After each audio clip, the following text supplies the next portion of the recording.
Hey guys, welcome to my Annie deck analysis guide and how to beat. Now, as many of you may know, Annie has just won the Houston Regional Qualifier with 3 out of 4 of the top players being Annie players. So today I have the top Annie deck and we're going to break down all the cards in the deck, why they're included, why some cards aren't included, as well as how to play and how to beat her. So first, I'm going to go over a general overview of Annie's general strategy. She is a hyper aggro deck. She is probably the fastest deck in the game right now, and her gameplay revolves around preventing enemies from scoring with removal and making cheap proactive units to score points and win basically as soon as possible.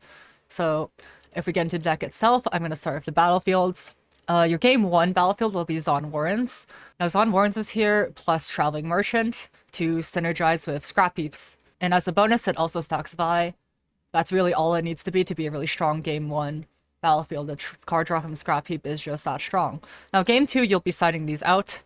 But for game 1, the Zon Warrens plus Scrap Heap package is very powerful for card advantage. Now, if you are going second, Dreaming Tree is what you'll be going. As a general rule for battlefields going second, you want it to be either like pretty neutral or a battlefield that will benefit you even if you don't conquer it right away on your first turn. Dreaming Tree is good on Annie because she has a lot of spells that target herself, such as Cleave, Flash, even something like Fight or Flight or Self Gust can work as well.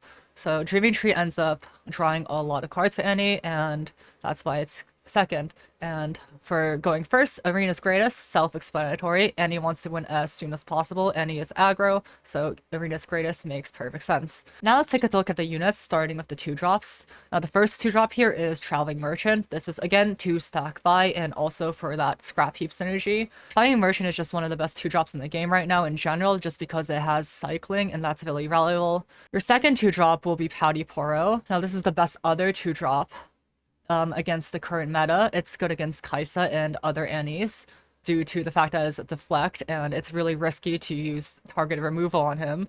And finally, you have Vi. Now, Vi ideally isn't played as a 2-drop, but she can be played as one if there's absolutely no other choice. But Vi is basically your main win con in this deck with Ride the Wind. And again, normally you don't want to use her as a 2-drop, but if you absolutely have to, she is always an option. Now, as for other units, Sneaky Deckhand is a perfect aggro unit, especially when going second. When you go second, you typically mull for Sneaky Deckhand, as even when going second, it will still give you point tempo. You can do stuff like remove units from a battlefield and then play the Sneaky Deckhand to that open battlefield. It's just a free point if there's any open battlefield. Really, really good for aggro. Kaisa is extremely strong with or without Accelerate. If it's Annie's curve, can play her turn 2. Notice how in every single unit, by the way, besides the 2-drops, that every unit is proactive because you want to be as fast as possible. So Sneaky Deckhand, there's Kaisa as well. The card draw is also very, very important for Annie to cycle through the deck, get to those win cons, adding to Annie's draw consistency. And finally, we have Darius. He's pretty self-explanatory. He's another unit who can ready himself, so that's perfect for this proactive playstyle. He can beat pretty much any other unit on this curve, especially with Cleave, but oftentimes he doesn't even need Cleave. So yeah, that's basically all the units here. Now the spells is where it gets more interesting in my opinion. So first we just have Stack Deck, pretty straightforward. It's one of the strongest spells in the game. Lets you cycle through your deck very efficiently. A cool thing about Annie in Stack Deck is that because Annie readies 2 runes at the end of her turn, even if you don't have enough mana to play Stack Deck on your turn, what you can do usually is just play Stack Deck as an action on your opponent's turn, because you'll always have 2 runes. And even if you're lucky, you can get a Gust from Stack Deck too, and you can use Gust right afterwards. So that's really cool about Stack Deck and Annie. Cleave is just a classic aggro spell. It's really important, especially for Annie, since all of her units are pretty low might. Gust is for early game tempo and removal. There's only 2 Gusts in this deck, as it is not good into every matchup. For example, Dazzling Aurora, it's kind of a brick. In late game, it can also kind of just be a brick as well. So in certain matchups, you can side in a 3rd Gust, but that's why there's only 2 in the deck right now. Scrap Apes are here, I kind of explained them before, but it's basically just the game 1 synergy with Zon Warrens. When you discard it, you draw a card. So when you conquer Zon Warrens, or if you move Traveling Merchant, you can discard a scrap heap and draw 2, and that's very, very powerful. After game 1, though, it becomes less consistent, right? Because you don't have Zon Warrens, you will only have a Traveling Merchant, which you may or may not drop. So all 3 scrap heaps are sided out for something in the sideboard. Then we have Flash. Flash protects your units since they're all low might. It notably counters removal such as Void Seeker or Hextech Ray, and even something like Charm it can counter. So this is really good for like protecting your Vi or your Kaisa, any other your win cons. Flash is just really good to have. And if you notice, by the way, most of these spells are 2 costs or less, which is perfect for Annie's Legend effect, which readies 2 runes at the end of her turn. All of these spells you can use on your opponent's turn. For example, you can gust them if they try to conquer, or flash if your unit is in danger. So, and then we have Fight or Flight. Now this protects your units. It lets you hold, counters proactive bombs like Dead Blooms, Watchers, Darius's. I was pretty surprised that there was only 1 Fight or Flight in the main board, but there are a lot of weaknesses to this card. You can hide it, but if you do, it's very obvious what it is, since it's the only hidden card in your deck. So if you do hide Firefly, your opponent can simply just remove your unit from the battlefield via other methods like a charm or something. And because it's an action, if you play it raw, it doesn't actually protect your units from a lot of removal, such as like a Void Seeker, for example. Regardless though, Fight or Flight is a really, really powerful card, and the main reason why there's only 1 main board is honestly just to make room for scrap heaps. In most matchups, you'll just side scrap heaps out and add both Fight or Flights in. And then we have Rebuke. So this card is key into decks like Yi or Dazzling or just decks of huge units.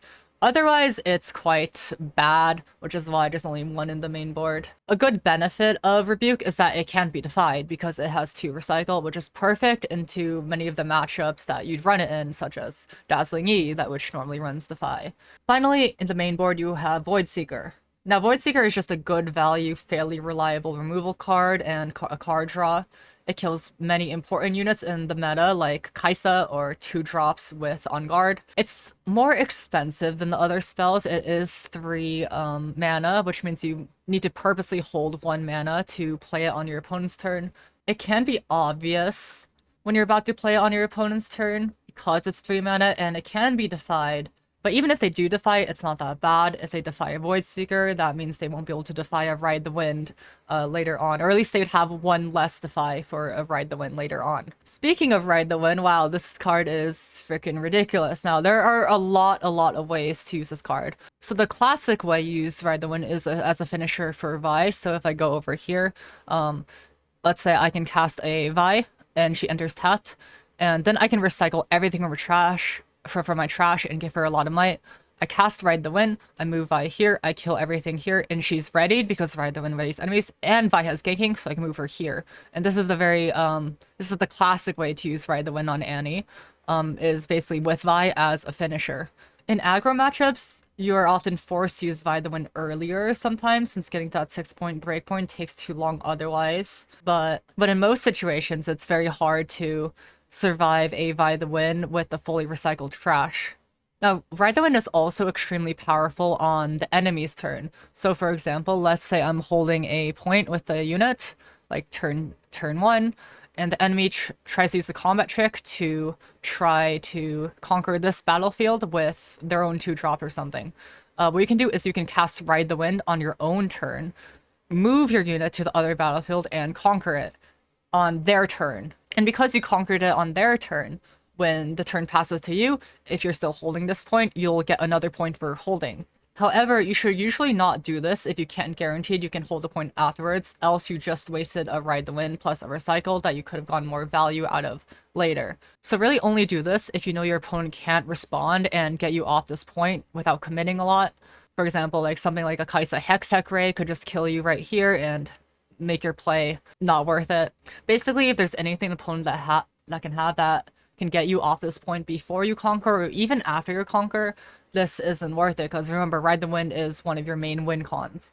And finally, the last card in the main board is, of course, the Chosen Champion. Any Stubborn. When you play me, return a spell from your trash to your hand.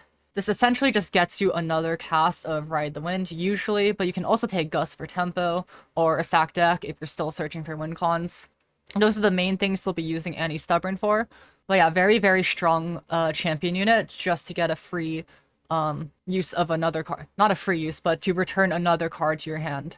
Okay, now I want to break down the sideboard. So remember, after game 1, you'll be sideboarding all the scrap heaps. So you'll be having a lot of room to sideboard whatever. Gus is good into pretty much any deck that isn't dazzling. This works on every 2-drop. You can use it on the enemy's turn when they're about to conquer and simply just Gus your unit away and just get huge point tempo for it. Fight or Flight, as I mentioned, is pretty good into a lot of the units I mentioned before. Stuff that's very proactive, like Watchers or Dead Blooms or Darius's. Fight or Flight will protect your units like that. Rebuke is, again, for stuff like Yi or Dazzling Yi, I suppose. Just big units that you can't really deal with otherwise. And Fading Memories is actually your only gear destruction in this deck. It's, again, run against stuff like Dazzling. You can actually Fading Memories to Dazzling, and that works. Or you can just Fading Memories a unit and give it temporary and kill it next turn. It's not as reliable as something like Rebuke, which is why there's only one of it.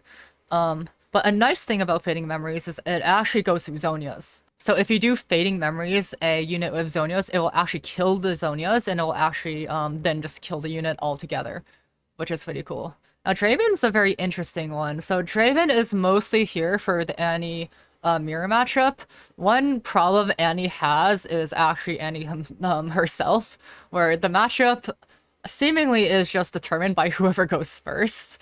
Draven helps alleviate that into the Annie matchup, since when you play Draven, he'll probably be at least, you'll at least probably be at 5 points, if more, which is an insane amount of might for how much he costs. At 8+ might, he will pretty much beat anything Annie throws at you, be it a Darius or like a Kaisa or anything like that. And because you'll be playing an Annie mirror matchup, Annies will typically side out Rebukes because, well, it's not really worth rebuking a Darius or a Kaisa. That would be terrible, right? Into the mirror matchup, Draven actually provides you with answers to the other Annie, even if you don't go first, or even, and also if you do go first as well. So yeah, that's basically the deck of the top Annie player from Houston Regional. And I also want to go over some cards that weren't included that many Annies do run, and explain why they weren't included. So the first one is Falling Star, right? One of the most annoying cards in today's meta. Now, the reason why Falling Star isn't run is if you don't manage to kill 2 enemies with it, it just puts you behind so much of the 2 recycle. So green decks like Yi or something can on guard or discipline to stop enemy from dying, and killing just 1 2-drop and consuming an on guard really just isn't worth the 2 recycle. It just kills your tempo. It's also unreliable against bigger creatures for the same reasons. For example, if you try to use it against the Darius, the enemy Kaisa or whoever is can just retreat the Darius or something, and then suddenly she can play Darius again next turn. Annie also already just has efficient removal in her kit already for small creatures with Gus.